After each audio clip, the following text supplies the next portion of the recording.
Today, I want to share with you the story of Graced Health, how it came to be by doing something that looked like I was doing nothing, and how you can apply that same approach in your life. Stick around.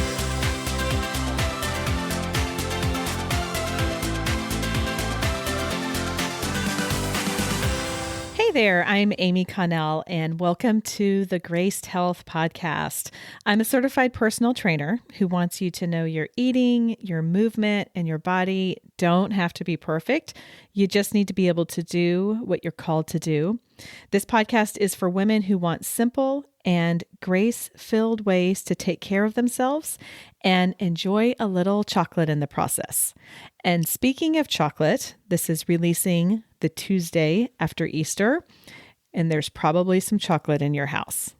There is in mine, and I proactively decided, with the help of my coach, Candace, to take all sugar out of my diet for the week. So I am on day 2 of no sugar. And full disclosure, I'm actually recording this on the Saturday before Easter, because obviously I can't record and release in the same day.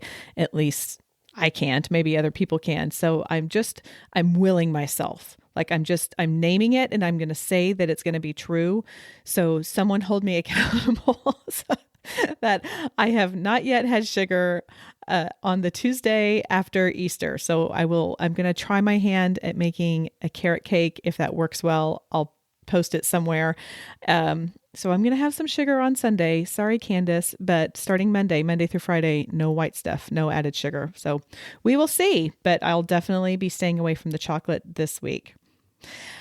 I wanted to give you a little bit of kind of background into how Graced Health came to be. I know I shared some of it on the My Story episode, but I didn't really dig into the genesis of where this came from, and probably to me, the most impactful and most important component of how Graced Health started. In 2015, my family and I moved into a new house. We stayed in the same neighborhood, but we built a house. It was a long process. It took a lot of time and energy and all the things of building a house.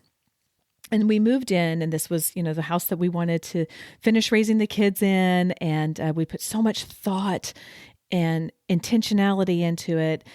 And it really should have just been a time of contentness. Unfortunately, that's not how my soul was. I very quickly, kind of after that initial excitement, and we got moved in and boxes unpacked and everything kind of where it was, I got very unsettled.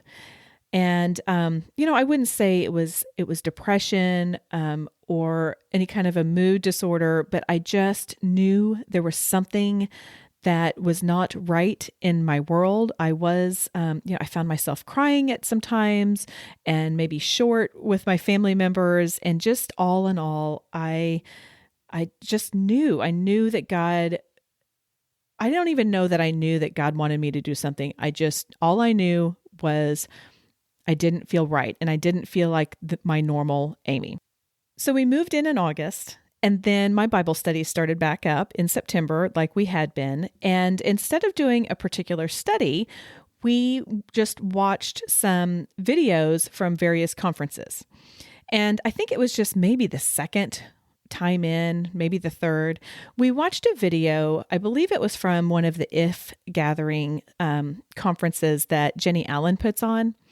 And it was kind of an interview / conversation with Shauna Niequist and her mother, Lynn Hybels.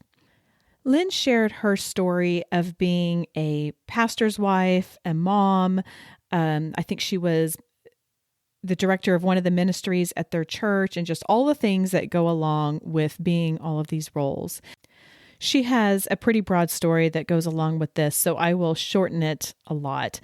And basically she came, I don't know if the word is disenchanted or disillusioned, that's at least how I absorbed it, with kind of all things, and really had a long season of struggling with God and struggling with her role.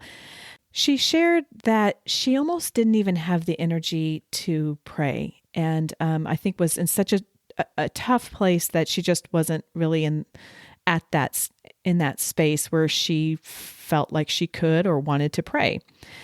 She ended up spending a lot of time on her chair and in other places just sitting, and just said, I'm just going to sit with God. And she didn't come to him with a lot of praises and a lot of prayers and a lot of, all the things that we think that we are supposed to be doing when we sit with God. But she just said, I'm just going to sit with him. I'm sure I have botched that story up. So Lynn, if you ever hear about this, I'm really sorry if I did, but that was my takeaway. And that's my memory from 5 years ago when I watched that conference. But that really stuck with me. And I walked away from that Bible study that day thinking, this is something I need to do. At a minimum, it's not going to do anything. And just like for Lynn, where God really kind of slowly started picking her up and putting her pieces back together and giving her clarity and renewed passion, I thought, it can't hurt. I might as well try that. And that's exactly what I did. I spent many weeks just going outside as I could and just sitting. And I was just sitting with God. The visual I like to give people is, sometimes my husband and I will go sit outside in that same spot actually that I was. We have 2 chairs. We share an ottoman and a little side table in between us. We often will have a bottle of wine in between us and a glass in each hand. And sometimes we find ourselves where we're not talking and we're not having a conversation, but we're just sitting there, looking around, enjoying God's beauty, and just being in each other's presence. So that is kind of the relationship that I embraced with God at that time. I didn't have a laundry list of prayers. I didn't go through all the things that I felt like I should be saying to God. I didn't go through all the things that, I had learned of great ways to pray. And none of these are wrong. But for me in that moment, I needed to put all of that aside and I just needed to be with God. And I needed everything else taken away.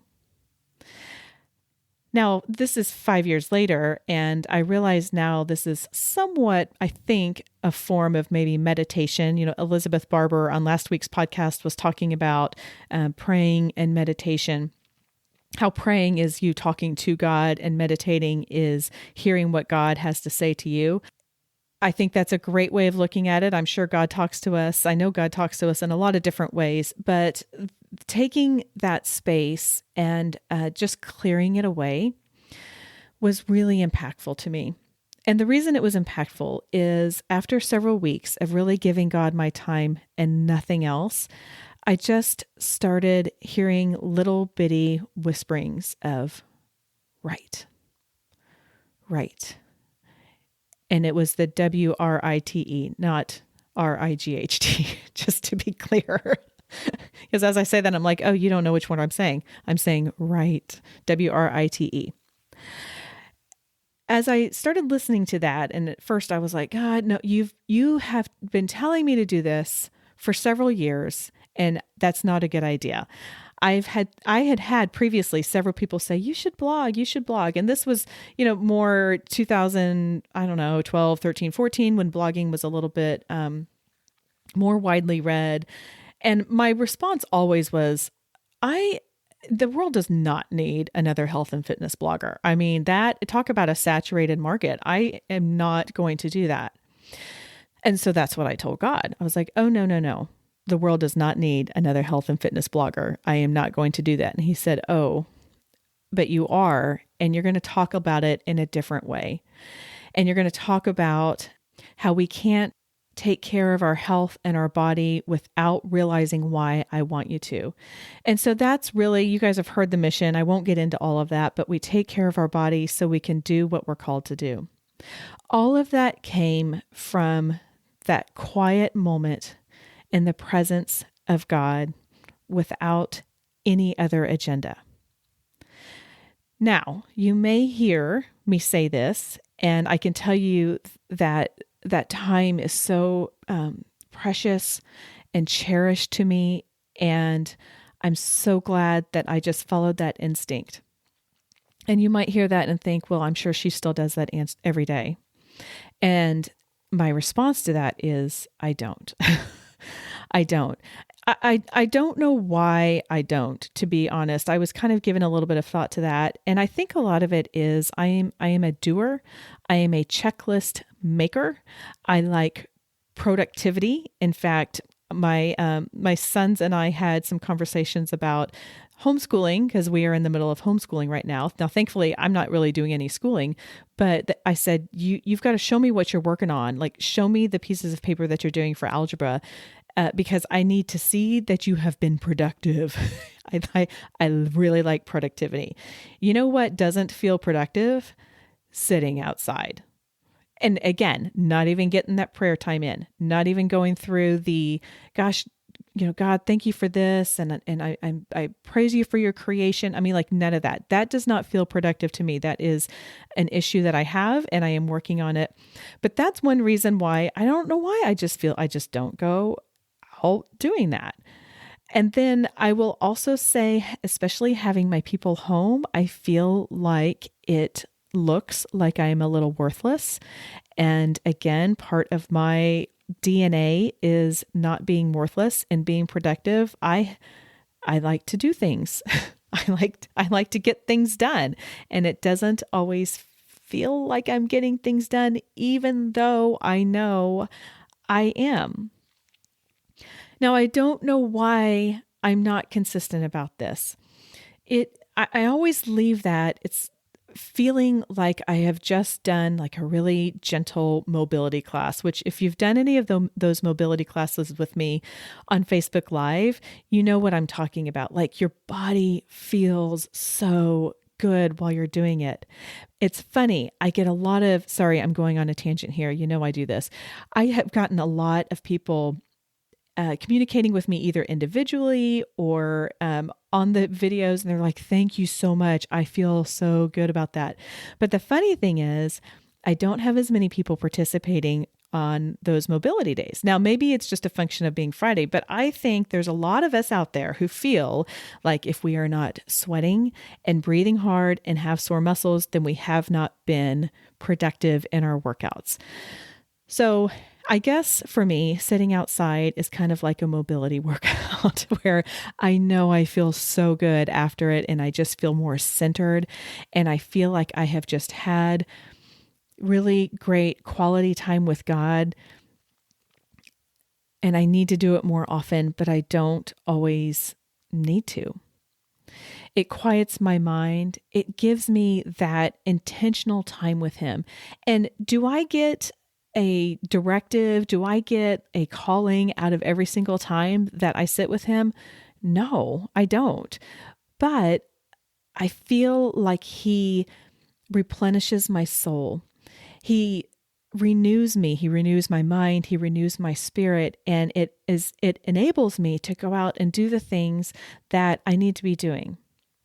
But at the same time, I know that intentionally creating that space gives Him the possibility or the accessibility of revealing something to me. Now, it might be big, it might be small, I don't even know, but I know that giving that time to God and just being quiet about it really lets Him speak to me, fill me, and like I said, renews me. Now, since I heard that whisper of writing, He's taken that, He's grown it, and I've really tried to follow where I feel like He's leading me in doing different things. Hence, I'm not writing, I'm speaking on podcasts. But I've really tried to let God lead me and take me to where He wants in different mediums where He feels best, I guess. I don't know. You guys, I'm just out here like I'm just following and I'm just being obedient and I'm just trying to be faithful. And I don't know that I get it all right, but I know that God knows my heart. And so I'm just going with where he's going or where he's telling me to go. I have officially started writing a book, which I really hate saying out loud because then it holds me accountable. But I do have one friend who every now and then she's like, how's the book writing coming? But I have been working on that project and that has been really good. I knew when I felt very clear when he told me, when he whispered, I want you to write. And I kind of allowed him to grow that's when I started the blog. And I really felt him saying, I want you to write a book one day, but not yet. And so I think now, 5 years later, is the time. That's kind of where I feel like I'm being led, but I'm telling you, it's not easy. You think you have a whole lot to write about until you sit down and you write it.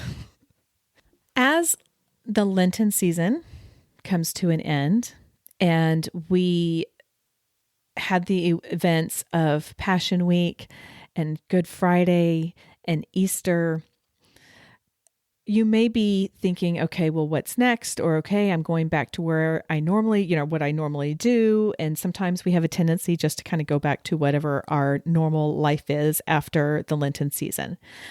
I would love to challenge you to consider if you can take a few minutes.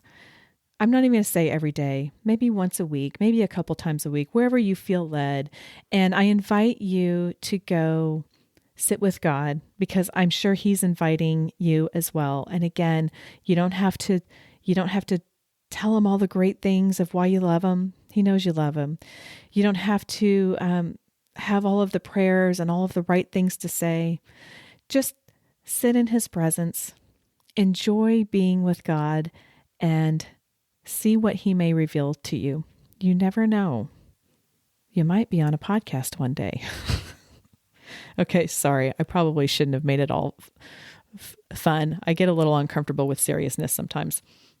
Switching gears just a little bit, I do want to remind you, I'm doing Facebook Lives on Mondays, Wednesdays, and Fridays at 8:30 a.m. Central Time. Where there as well, I'm uncomfortable with silence, and I just keep gabbing away, jibber jabber through the whole 30 minutes. So I hope that doesn't bother you, but I do have fun on there, and I love it when you join live, because then I can talk to you and I can say your name, and it just feels a little bit more of a community, because we're not getting that right now. I'm not going to be doing these forever. I will definitely be doing them through the end of April, and then we will see. Basically, as long as we are all in quarantine, my plan right now is to continue them. I also want to remind you about the 14-day devotional I have up at gracedhealth.com/devotional. I really invite you to join or to get that. It's free, and it really does take my own personal experiences and my hurt and my hope in combining or intersecting that faith and health. What's the one simple thing I want you to remember? It will not be a surprise. Just go sit with God. Make time for him. He's always there waiting on you. Make sure you join me next week as I'm talking about grace. You know, I'm all about grace. Okay, that is it for today. Go out there and have a grace day.